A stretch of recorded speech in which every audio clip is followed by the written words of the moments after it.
முதல் வாசகம். இஸ்ரவேலை பாவத்திற்கு உள்ளாக்கினாய். அரசர்கள் முதல் நூலிலிருந்து வாசகம்.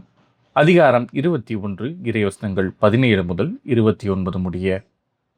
அந்நாள்களில் நாபோத்து இறந்த பின் திஸ்பேயரான எலியாவுக்கு ஆண்டவர் உரைத்த வாக்கு: நீ புறப்பட்டு சமாரியாவிலிருந்து ஆட்சி செய்யும் இஸ்ரேலின் அரசன் ஆகாபை போய் பார். அவன் நாபோத்தின் திராட்சை தோட்டத்தை தன் உடைமையாக்கிக் கொள்ள அங்கு போயிருக்கிறான். நீ அவனிடம் சொல்ல வேண்டியது: ஆண்டவர் இவ்வாறு கூறுகிறார், நீ கொலை செய்து கொள்ளையடித்திருக்கிறாய் இல்லையா? எனவே நீ அவனிடம் சொல்ல வேண்டியது: ஆண்டவர் இவ்வாறு கூறுகிறார், நாய்கள் நாபோத்தின் இரத்தத்தை நக்கிய அதே இடத்தில் அவை உனது இரத்தத்தையும் நக்கும். அப்போது ஆகாபு எலியாவை நோக்கி, என் எதிரியே, என்னை கண்டுபிடித்து விட்டாயா என்று கேட்டான். அதற்கு அவர், ஆம், நான் கண்டுபிடித்து விட்டேன். ஆண்டவர் பார்வையில் தீயதனப்பட்டதை செய்யும் அளவுக்கு உன்னையே விற்றுவிட்டாய். இதோ, நான் உனக்கு தீங்கு வரச் செய்வேன். உனது வழிபரவை ஒழித்து விடுவேன். உரிமை மக்களாயினும் அடிமைகளாயினும் இஸ்ரேல் ஆண் மக்களை ஆகாபிடமிருந்து வெட்டி எறிவேன். நெபாட்டின் மகன் எரோபவாமின் குடும்பத்திற்கு செய்தது போல் உன் குடும்பத்திற்கும் செய்வேன். ஏனெனில் நீ இஸ்ரேலை பாவத்திற்கு உள்ளாக்கி எனக்கு பெருஞ்சினம் மூட்டினாய். மேலும் ஈசபேலை குறித்து ஆண்டவர் சொல்வது: இஸ்ரேலின் மதிலருகே நாய்கள் ஈசபேலை தின்னும்.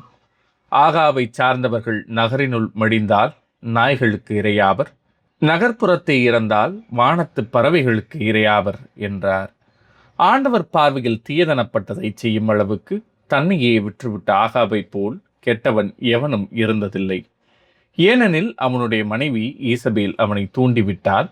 மேலும் இஸ்ரேல் மக்கள் முன்னிலையிலிருந்து ஆண்டவர் விரட்டியடித்த எமோரியர் செய்து கொண்ட சிலைகளையெல்லாம் வழிபடும் அளவுக்கு அவன் மிகவும் இழிவாக நடந்து கொண்டான். அச்சொற்களை ஆகாபு கேட்டவுடன் ஆடைகளை கிழித்து கொண்டு வெற்றுடல் மீது சாக்கு உடை உடுத்தி நோன்பு காத்து சாக்கு துணி மீது படுத்தான். பணிவோடு நடந்து கொண்டான். அப்பொழுது திஸ்பேயரான எலியாவுக்கு ஆண்டவர் உரைத்த வாக்கு: என் திருமுன் ஆகாபு தன்னை தாழ்த்தி கொண்டதை கண்டாயென்றோ? அவன் என் திருமுன் தன்னை தாழ்த்தி கொண்டதால் நான் அவன் வாழ்நாளின் போது தீமை வரச் செய்யாமல் அவனுடைய மகனது வாழ்நாளின் போது அவனுடைய குடும்பத்தாரின் மேல் தீமை விழச் செய்வேன். இது ஆண்டவரின் அருள்வாக்கு. இறைவா, உமக்கு நன்றி. பதிலுரை பாடல். கடவுளே, உமது பேரன்புக்கேற்ப எனக்கு இரங்கும்.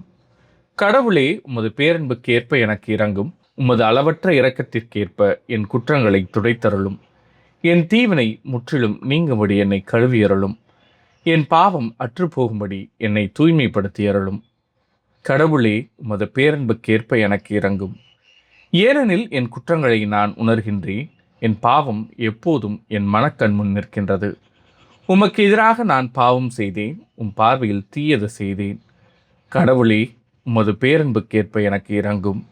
என் பாவங்களை பாராதபடி உம் முகத்தை மறைத்து கொள்ளும். என் பாவக்கரைகளை எல்லாம் துடைத்தருளும். கடவுளே, எனது மீட்பின் கடவுளே, இரத்தப்பழியினின்று என்னை விடுவித்தருளும். அப்பொழுது என் நா உமது நீதியை முன்னிட்டு பாடும்.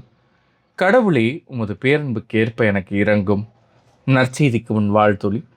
அல்லேலூயா, அல்லேலூயா. புதிய கட்டளையை நான் உங்களுக்கு கொடுக்கிறேன்.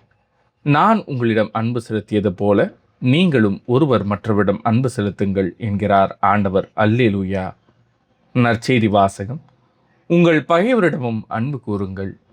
மத்தேயு எழுதிய தூய நற்செய்தியிலிருந்து வாசகம். அதிகாரம் 5, இறைவசனங்கள் 43 முதல் 48 முடிய.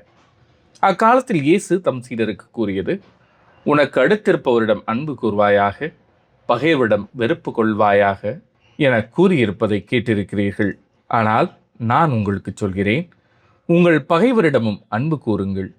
உங்களை துன்புறுத்துவோருக்காக இறைவனிடம் வேண்டுங்கள். இப்படி செய்வதால் நீங்கள் உங்கள் விண்ணகத் தந்தையின் மக்கள் ஆவீர்கள். ஏனெனில் அவர் நல்லோர் மேலும் தீயோர் மேலும் தம் கதிரவனை உதித்தளச் செய்கிறார். நேர்மையுள்ளோர் மேலும் நேர்மையற்றோர் மேலும் மழை பெய்யச் செய்கிறார். உங்களிடத்தில் அன்பு செலுத்துவோரிடமே நீங்கள் அன்பு செலுத்துவீர்களானால் உங்களுக்கு என்ன கைமாறு கிடைக்கும்? வரி தண்டுவோரும் இவ்வாறு செய்வதில்லையா? நீங்கள் உங்கள் சகோதரர்களுக்கு மட்டும் வாழ்த்து கூறுவீர்களானால் நீங்கள் மற்றவருக்கு மேலாகச் செய்து விடுவதென்ன? பிற இனத்தவரும் இவ்வாறு செய்வதில்லையா? ஆதலால் உங்கள் விண்ணகத் தந்தை நிறைவுள்ளவராயிருப்பது போல நீங்களும் நிறைவுள்ளவர்களாயிருங்கள். இது ஆண்டவரின் அருள்வாக்கு. கிறிஸ்துவே உமக்கு புகழ்.